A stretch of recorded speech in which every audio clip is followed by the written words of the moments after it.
Now, Jonathan James Lyamgohn is a Nigerian journalist and media owner and administrator who's currently in the country. We've invited him in for a look at news and developments in his country and also in West Africa, but also to look at the latest in terms of developments in media.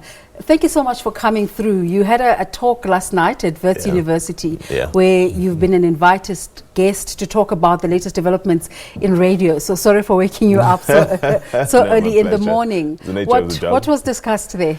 I mean, we generally every year we've got a movement, I would say, called Radio Days Africa. And essentially you look at state of radio in Africa. It is so important that radio doesn't just only continue to exist, but that it continues to be the best it can be for the audiences spread all over the continent. For instance, I shared thoughts on media convergence as is now with respect to the case study of the set of stations I run back home in Nigeria. Yeah, how many stations? Tell us about those stations. I mean, we've got a group of about 9 TV stations and about 14 radio stations and spread across the country. Give us a comparison to that audience, to the South African audience.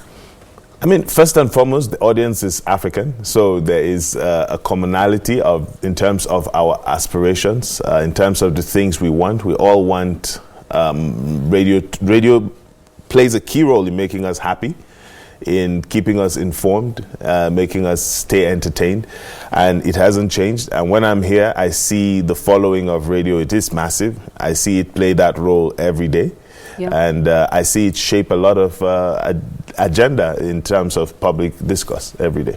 How does the conversation around the future of radio compare with the conversation around the future of newspapers, for argument's sake? Yeah, I mean, like, this would be like the millionth time that this has come up. And I guess it's because everyone is genuinely concerned that the changes that we have in the broadcast space doesn't happen in the extreme like it has happened with newspapers. But with radio, I think radio is stronger now than it has ever been. And one of the things that has made that possible is the fact that radio is it's a cat. It's got 9 lives, always surviving. Remember, it was there before television came, and when television came, the world said, look, it was going to disappear. But it continues to adapt. And I think just like it is with us in life, once we're able to innovate and adapt, we will certainly continue to exist. And that's what radio has done. So now, with the advent of technological breakthroughs where you have you talk, you don't dial, you just talk the station and it pops up. So when you tell Alexa to play you Metro FM, boom, it plays you Metro FM. So radio is always working with those developments, always changing and always making sure that it stays where the people are. Right now, we throw a little bit of some visuals every now and again, but we're still radio. On Friday, South Africa will be hosting the 4th Industrial Revolution Summit, where we're talking about new developments. You just spoke about Alexa now. What are the concerns in terms of technological advancements back in Nigeria? I mean, for me, I would say, so there's always that phase every now and again when there are advancements like this, and there's the euphoria that comes with it. But I'd say Africa needs to be very careful at this time because we have a significant one-way traffic of all of these technological imports. And like last night, we saw how we can actually be at a standstill when something happens. Last night with I don't know what happened, but the glitch in the services of some of those major social media outlets. We must have made in Africa solutions.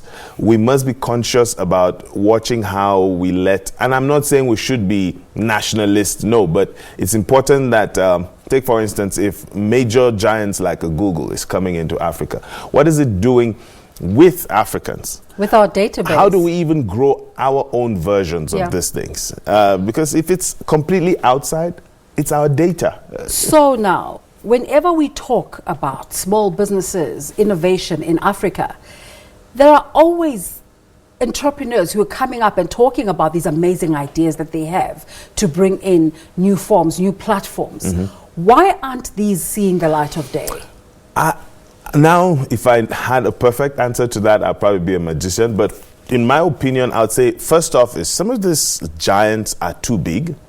so big that they wouldn't let it happen. So we must have the will and this desire, like it's been done in China, like whatever it is, they have a version of theirs. Absolutely. And it serves the Chinese people. I think not to copy, not for the sake of copying, but to look at the principles behind it. But it's one thing to look at, yeah. I mean, imagine you had an African tech company that was half or just a quarter as big as Google. Absolutely. We can dwell side by side. But whenever these big ones see a startup that's starting to pick up speed, they offer the carrot stick. So there's always the new thing, there's a new thing now where they are venture capitalists, they are VCs, they would give you some money, they would encourage you to be a startup. To let go of your idea. Ultimately is that you sign up your idea, you will it to them. And when it's a big idea, technically they already had owned you like 10 years ago. So I think we can't leave it solely to just the startups, because like a child on its own doesn't know completely what to do with himself or herself. Yeah. And that's why you need parenting, you need midwifing, you need help to grow it, because ultimately this would play a role in where the countries will be, in how relevant they will be. Africa isn't playing big in that space. So you're here in South Africa now. One of the biggest challenges, especially here at the SABC, is revenue generation in this era of technological advancements. How are you handling that back home? I mean, for us, like in our media space, I always say every media space can only be representative of the size of its economy. You can't be bigger than your economy. You can only be as big as your economy is, because we are, for the traditional revenue sources that we depend on, it is dependent on how the economy is thriving. And when the economy isn't doing well, say for instance in Nigeria, we're like walking tipping point, getting back into recession. Okay, my producers are telling me we need to wrap up. Let's quickly touch on Nigeria. Like South Africans, you've just come out of an election. Is the president handling his second term well? There are expectations that I think that there aren't signs that show that it is going to be significantly different from the first term, I would say. For instance, he's been going in now in the second month. He doesn't have a cabinet. It's slow. You have months to prepare from when you were elected in February to now to when you were inaugurated. There was quite a lot of time to have prepared, and I think you want to look at those tell signs of hitting the ground running. Yeah. But again, we stay hopeful. It's unfortunate we have to end it there, but thank you so much, Jonathan James Lyamgohn, talking to us about developments in radio and media, and also in his home country, Nigeria. Let's take a look at your headlines this morning. 3 more witnesses to